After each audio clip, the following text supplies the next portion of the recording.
Autoline Daily is brought to you by Dow Automotive Systems, improving durability and increasing design flexibility with Betamate structural adhesives at dowbetamate.com. Here are today's top headlines. The sale of Volvo is finally a done deal. First test drive of the new Ford Mustang, and General Motors puts a piece of breakthrough technology on the new Chevy Cruze. Up next, we'll be back with the news behind the headlines.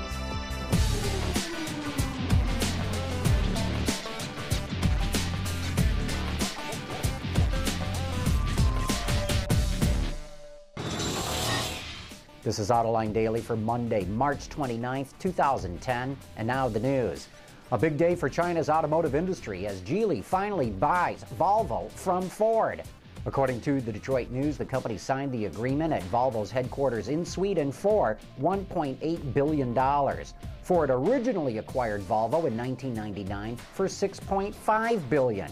As part of the agreement, Geely gets access to key intellectual property, as well as engineering and manufacturing resources.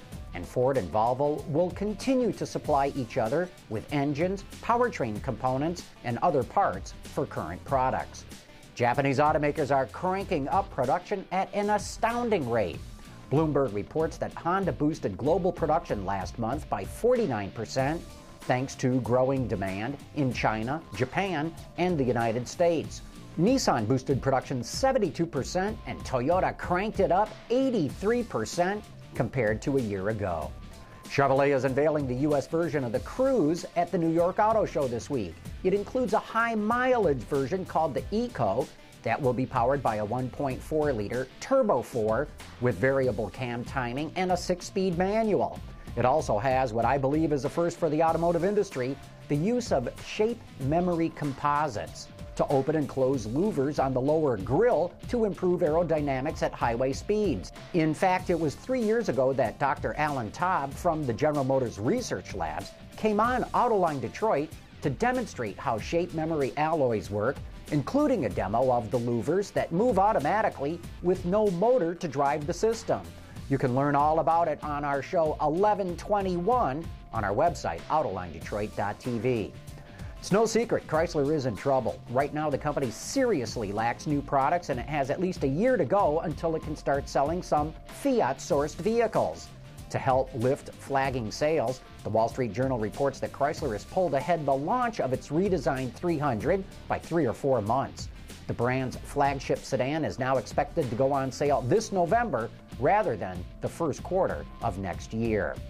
GM plans to boost production of the hot-selling Chevy Equinox and GMC Terrain crossovers, but it'll do so in a unique way.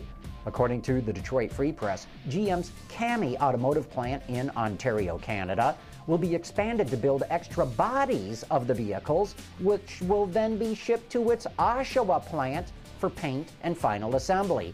The company's been looking at unique ways to increase production without reopening another plant. But to me, this is a weird solution. Automakers stopped shipping bodies from one plant to another years ago, decades ago, because moving them all around, loading and unloading, always led to dings and dents and quality problems.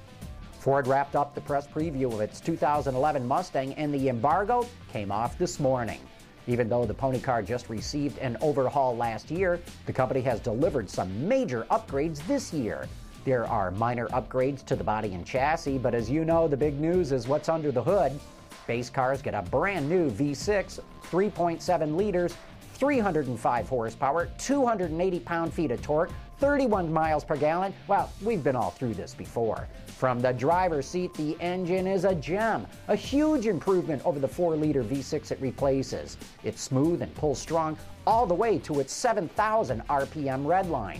It's paired to a 6-speed transmission of your choice, either manual or automatic. The other half of the equation is a brand new V8. The 5.0 is back. Ford claims it delivers 412 ponies and 390 pound-feet of torque. It is strong. It's also very, very smooth and has a beautiful snarl when you hit the gas.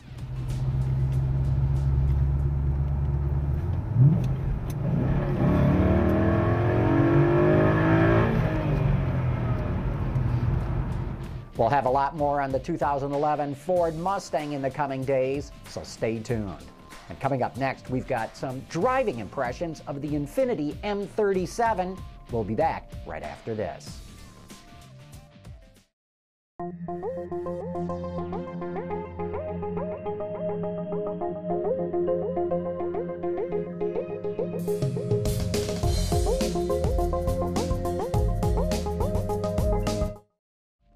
Infiniti just introduced its redesigned M. The M37 is available with a 3.7-liter V6, while the M56 comes with a 5.6-liter V8. The car also offers all kinds of other technology and luxury features.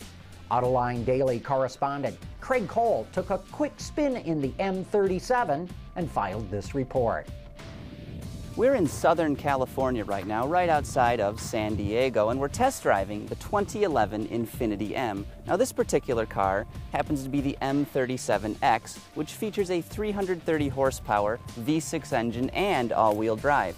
Come on, let's take it for a spin on some of the twisty roads around here. Among other things, our M37 here is equipped with the Deluxe Touring Package. Now that gives you things like semi-aniline leather on the seats, a suede-like headliner, and this really cool hand-polished ashwood trim on the dash and center console. And what they've done is they've treated it with genuine silver powder, so it's got this shimmer to it when the light hits it. It's totally unique. You've got to see it to understand what I'm talking about. But what really matters when you're driving a car like the M here is what's under the hood. And as I mentioned earlier, it's got a 330 horsepower V6 under there. And for a big car, you'd be surprised. This thing really moves quite well when you get on the accelerator. Thanks for that report, Craig. And that is it for today's top news in the global automotive industry. Thanks for watching. We'll see you tomorrow.